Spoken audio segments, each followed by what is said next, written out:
Bonjour et bienvenue dans cette vidéo qui consiste à retrouver une expression algébrique à partir d'un graphique concernant les fonctions affines. Donc première fonction, ma fonction f ici, elle passe par les points A et B, et en connaissant bien son cours, on voit que ici, la fonction f de x, donc toujours de l'ordre a x plus b,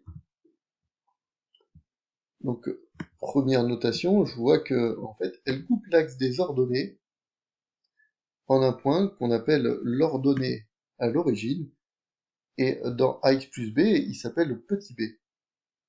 Et le petit b, ici, on voit, il vaut moins 2. C'est là que la courbe croise l'axe des ordonnées, comme je l'ai dit précédemment. Alors maintenant, pour retrouver le coefficient directeur, à partir de n'importe quel point, on se décale de 1 et on voit la variation de la fonction. Donc ici, par exemple, si je me décale de 1, la fonction va 2,5 carreaux vers le haut, donc c'est positif.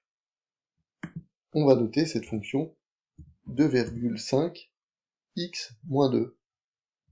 Alors je vais faire un deuxième exemple, toujours à partir de cette méthode. Par exemple, donc cette fonction, c'est plus compliqué, c'est la fonction h de x. La fonction h de x, toujours de la forme ax plus b. Alors l'ordonnée à l'origine, c'est ici, c'est moins 1. Donc au lieu de plus, c'est pas grave, on met moins. On voit qu'elle est décroissante, donc on s'attend à un coefficient directeur négatif. Alors quand je m'avance de 1, là c'est compliqué. On voit pas très bien, on n'est pas très sûr. Quand je m'avance de 2 non plus. Quand je m'avance de 3, je descends de 1. Donc si je m'avance de 3, je descends de 1, ça veut dire que quand je m'avance de 1, par un tableau de proportionnalité, je descends de 1 tiers. Donc en fait, c'est moins 1 tiers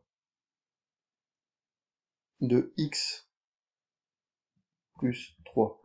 Voilà, voilà, désolé pour la notation, je pense que le principe a été compris. Alors regardez ici la deuxième fonction, hein, la deuxième méthode sur la fonction g. Alors, la représentation g de x, on a un petit problème parce que c'est très compliqué de lire l'ordonnée à l'origine ici. De même, le coefficient directeur, on ne peut pas lire. Ça veut dire que se repérer graphiquement, là, c'est pas possible.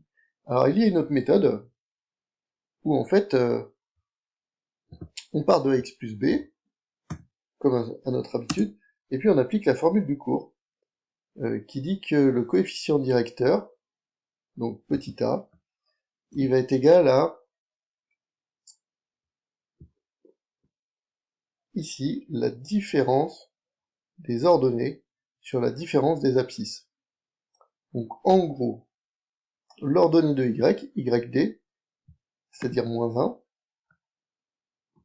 1, je vais mettre ça entre parenthèses parce que je ne dispose pas de mes caractères spéciaux, donc moins 1 avec la différence, donc moins l'ordonnée de c, moins 3,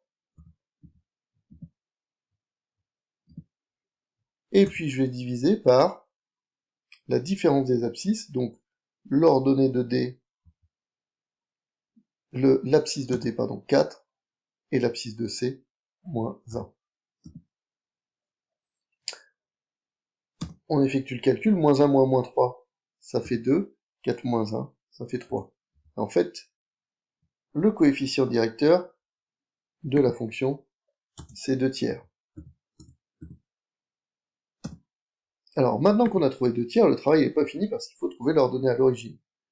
L'ordonnée à l'origine, eh ben, je vais remplacer g de x par les coordonnées d'un point qui appartient à cette fonction, c'est-à-dire par exemple c. Donc, x, ça vaut 1, g de 1, ça doit me donner y, donc je vais remplacer ces 2 tiers, c'est d'agrandir un petit peu, hein, 2 tiers fois 1, 2 tiers de x, donc 2 tiers fois 1, plus l'ordonnée à l'origine, mais l'ordonnée à l'origine, je ne la connais pas encore. Et ça doit me donner, donc, l'ordonnée de C, c'est-à-dire moins 3. Il me reste cette équation-là à résoudre.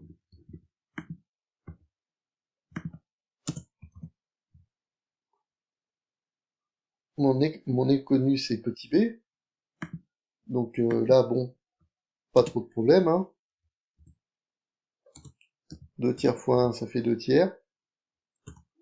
Plus b égale moins 3. On va passer le 2 tiers de l'autre côté. J'ai b égale moins 3 moins 2 tiers,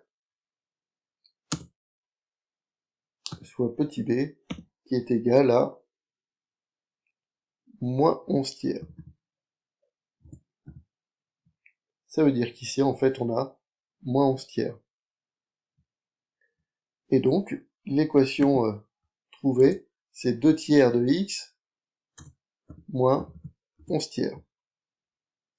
Voilà, merci de m'avoir écouté, n'hésitez pas à vous poser des questions. Au revoir.